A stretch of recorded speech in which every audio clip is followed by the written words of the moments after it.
Hello everyone and welcome back to the channel. I'm excited to be with you all in another new year to talk about the books that I read in 2024. 2024 was a bit of a slow reading year for me as I only ended up completing 8 books, but even still I wanted to take some time to highlight the books that I read and why I either enjoyed them or didn't enjoy them as much. If you enjoy this kind of content, be sure to like and subscribe and let me know down in the comments what kind of content you want to see from this channel moving forward. I post new videos every month, so stay tuned for more reviews on sci-fi and fantasy media. With that said, let's get into the ranking. Coming in last place at number 8 is going to be the Rebel Moon Part 1 novelization by V. Castro, which I ended up giving 1 out of 5 stars. I checked out this book mainly for curiosity more than anything else, because I was interested to see if someone could take the material that Zack Snyder established in the Rebel Moon films, but do something better with it. Flesh it out, rework the characters a bit, and maybe make an interesting story. Unfortunately, this book confirmed that this story is just fundamentally broken at its core, and this book suffers from all the same problems that the Rebel Moon films do. The characters are uninteresting, the world building is lazy and just ripped from all these other different sources, and there is no emotional hook to anything that is going on in the plot. This book is also very tonally inconsistent, much like the movies, where on the one hand it's trying to go for this space opera, Star Wars-esque story, but then it'll have weirdly raunchy scenes that come out of nowhere and just kind of throw off whatever tone it was trying to establish. And this novel is based on the director's cut of the Rebel Moon films, so this just further confirmed my decision to not watch the director's cut of those movies. I was initially planning on doing a standalone review for both this and the book based on Rebel Moon Part 2, but I decided against it for a couple of reasons. One, because at this point it would just feel like beating a dead horse. The novels have all the same problems as the movies do, so if I made a standalone review of these, it would just end up being redundant and not very intriguing or bring to light any new information on this story. And then the second reason is because it is one thing for me to poke fun at a high-profile figure like Zack Snyder, who is a well-established, well-off man in a position of power in Hollywood, versus me coming at V. Castro, who is an author with only a few other books to her name. It would just feel like punching down at a certain point. And at the end of the day, the biggest problems with this book have nothing to do with V. Castro's writing. I'm sure she did the best job with what she was given, but the fact is that this story is broken at its core. You would have to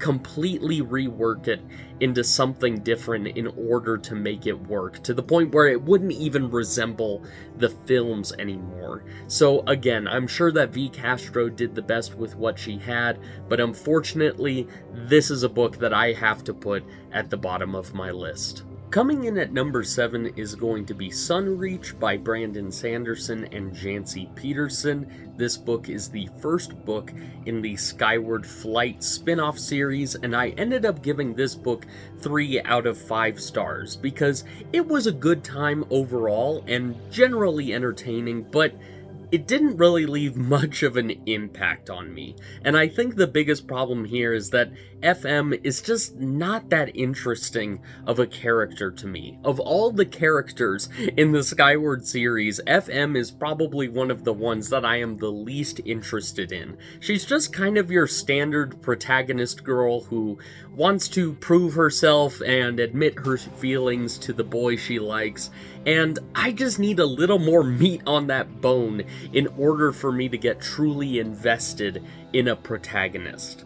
And beyond the main character just not being that interesting, the main plot, I honestly struggle to remember what exactly it was. It wasn't bad, it wasn't stupid, but it was just kind of forgettable, because the plot of this book is mainly just setting up what happens in books 2 and 3 of this spin-off series. Overall, I would say that this was a better time than Cytonic, as I got to follow characters that I was invested in, with Jorgen and Alanik and the other side characters. It's just that FM was not a good perspective character, and the plot of this book, while not bad, just kind of washed over me without leaving much of an impact. So entertaining, but kind of light and fluffy nonetheless.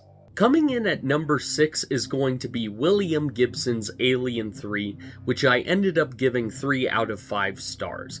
My opinion on this book has slightly changed since I did my standalone review, as after watching the assembly cut of Alien 3, I would say I prefer that version of Alien 3 as the true sequel to Aliens. But with that being said, William Gibson's Alien 3 is still a very entertaining and interesting read. It's really cool to look at an alternate version of a story and what it could have been under different circumstances. Ultimately, what holds back Alien 3 for me is that it just kind of repeats a lot of the same plot beats as Aliens, and to me, it just doesn't make for that interesting of a sequel. I much prefer a sequel like the movie version of Alien 3 that takes risks and tries to go in a new direction than something that plays it safe and just kind of misses. But with that being said, it is really great to follow Hicks and Bishop as the main characters, and it's really cool to see some of the concepts used in this version of Alien 3 that would later on be incorporated into the Alien franchise proper at a different point in time.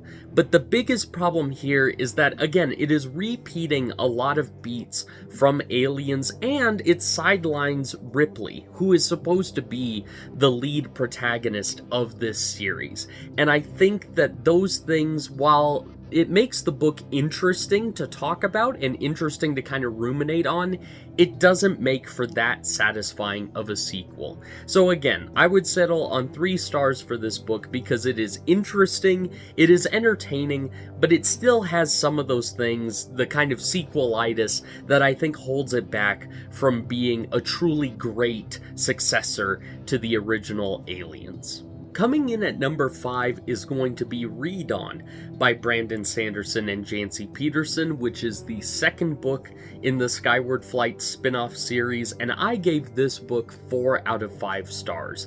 Overall, I thought this was a significant improvement over Sunreach for a couple of key reasons. The first being that Alanik is a much more interesting protagonist to follow than FM, because Alanik comes from the Erdale people, and it is really cool to get an alien character that allows us to have a window into these different cultures that populate the Skyward universe. And she overall just has a much stronger emotional hook to her character, seeing as how it deals with a lot of the fallout between the humans and the aliens that happen over the course of the Skyward series. And overall, it's just really great to have a character introduced to this cast that can provide a unique perspective on the events transpiring across the series. This book also has one of the better villains in the Skyward series, which is impressive because I would say that's been one of the weaker aspects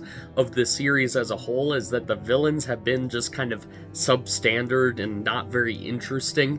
But here we actually get a villain that has a strong emotional connection to the hero, which helps to make the story that much more emotionally gripping. And the cherry on top of all of this is that this book has a strong emotional cliffhanger to lead into the next, which just helps to cement this book as being one of the better ones within the Skyward series as a whole. It's still not quite up to the level of the original Skyward for me, but this book is a strong entry in the series that I thoroughly enjoyed. Coming in at number 4 is going to be Warbreaker by Brandon Sanderson, and this book I gave 4 out of 5 stars.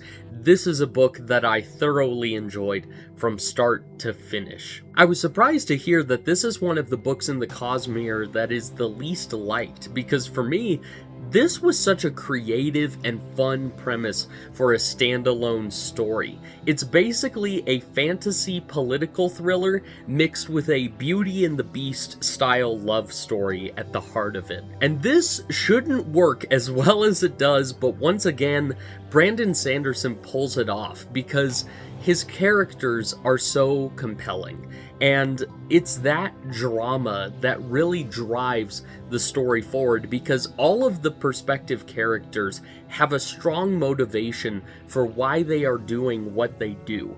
And so it keeps you along for all of them. There was none of the perspective characters in this book that I got bored by. Though if I had to pick a favorite, it would have to be Lightsong as my favorite character in this book, as I thought his character arc was very emotionally gripping, and I thought it was just so creative and really satisfying when you get to the end of his arc and see what the payoff is for his storyline and how it ties in to the other two major storylines in this book. I thought was just done expertly well. And I must say, as someone who normally doesn't gravitate towards love stories, I thought that the love story in this book was done really well. And I have to say, I don't understand this criticism of Sanderson that people say his love stories are bad, because I haven't read a ton of Sanderson, but of all the books that I've read from him so far, I have yet to come across a love story that he wrote that I thought was poorly executed.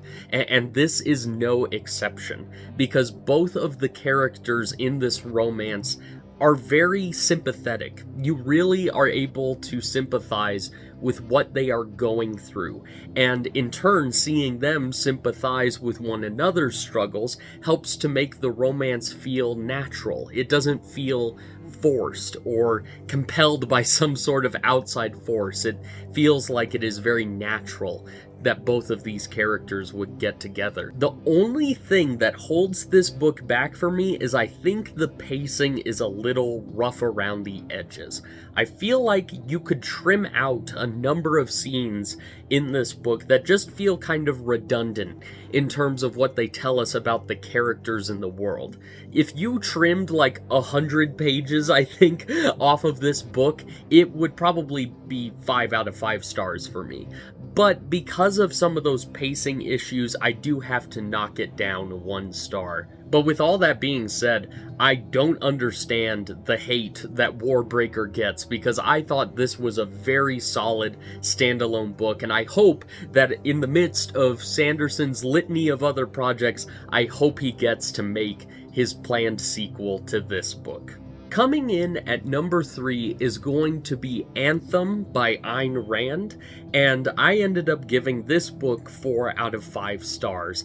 And this is a weird one to talk about, because Ayn Rand is one of those authors that is just a lightning rod of controversy because of her philosophy and because of the kinds of discussions that talking about her work tends to cause. But I am a firm believer in the idea that a critic should be able to engage with any piece of art, regardless of how controversial the author may be. That is typically where the most interesting discussions happen, is when you talk about authors that are very polarizing. And finally diving into Ayn Rand for the first time, I have to say I completely understand why so many people don't like her, but I have to say, I kinda like her. I think the big things that really stand out to me about Anthem are, 1, the prose.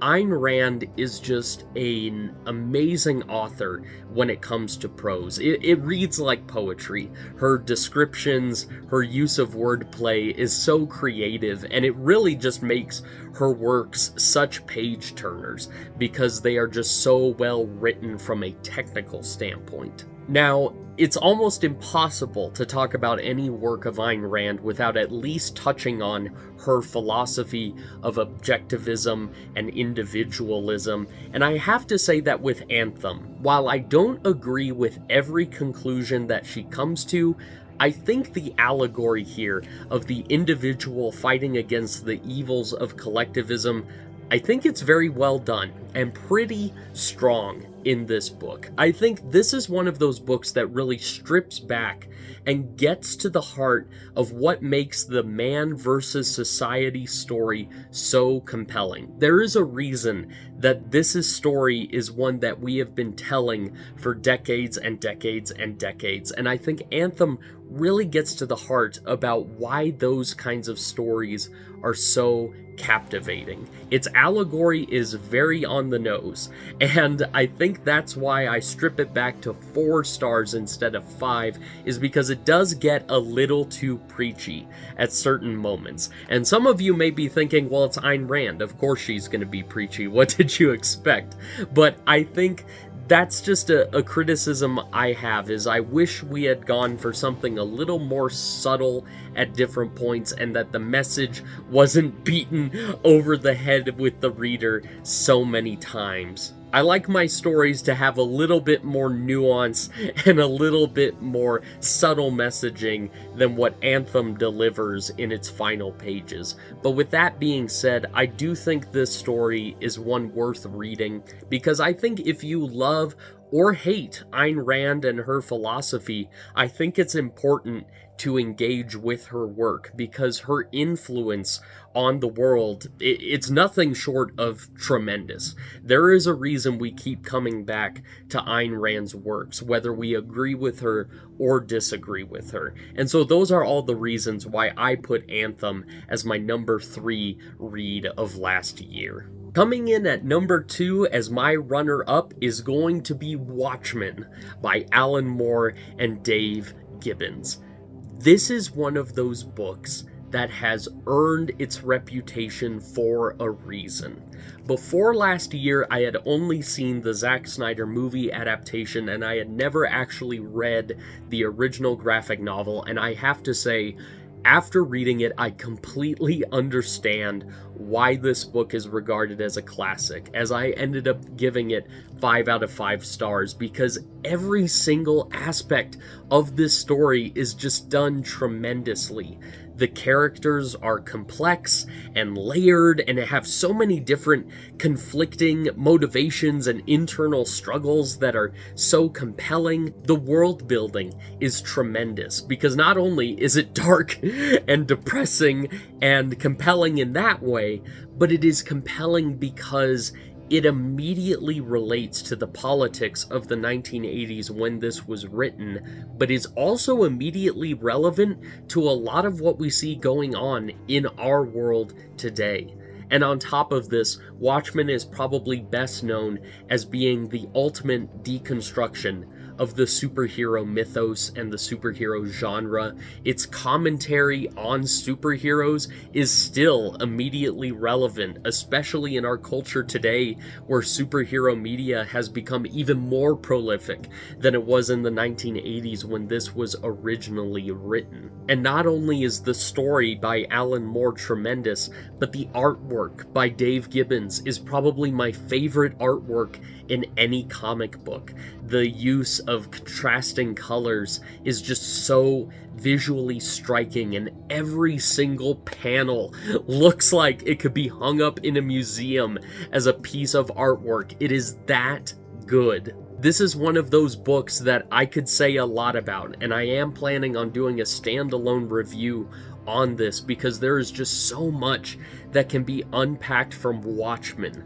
This is one of those comic books that proves that comic books can be considered literature. This is not a book that you can look at and say that this is kids' fluff, that this is just schlocky, dumb entertainment. This is a story that gets to the heart of the issues that were plaguing the 1980s and continue to plague our world today. This is one of those comic books that forces literary snobs to take the medium seriously, and for all of these reasons, that is why I give Watchmen 5 out of 5 stars and absolutely love it. And finally, coming in at number 1, it was a close call between Watchmen and this book, but ultimately I had to give the number 1 spot to Frank Herbert's Dune. And much like Watchmen, what can I say about this book that hasn't already been said, it is an easy 5 out of 5 stars because, once again, with Dune, the characters are complex and compelling. The world building is one of the most fleshed out worlds that you will find in any science fiction or fantasy story. It is so well realized to that Tolkien level of detail, which is incredible. This book also has so much commentary on not just politics, but on religion and the essence of human nature itself. There are so many layers to the themes that Dune explores. It is truly incredible that Frank Herbert was able to accomplish this with a book that, honestly, with all it contains, is not that long compared to all of the subject matter that is explored here. And it can't be overstated the influence that Dune has had on the science fiction genre. And much like how Watchmen forces literary snobs to acknowledge that comic books can actually be a true medium for good storytelling, Dune is a book that forces literary snobs to acknowledge that science fiction is a medium for storytelling that can cause incredibly compelling, rich stories that deal with very real human issues. And once again, this is another work that I want to do a standalone review on. I just haven't yet because I've honestly been struggling of how do you tackle a work this monumental in its influence and significance in a way that is different from the way that so many others have talked about it. But rest assured, I will talk about Frank Herbert's Dune in more detail because it was my favorite read of 2024. But that is my ranking of all the books that I read in 2024. I hope you enjoyed this video. Let me know down in the comments what you think of the books I read and what books you would like to see me read in the future for this channel. As always, thank you for watching, and I'll see you in the next video.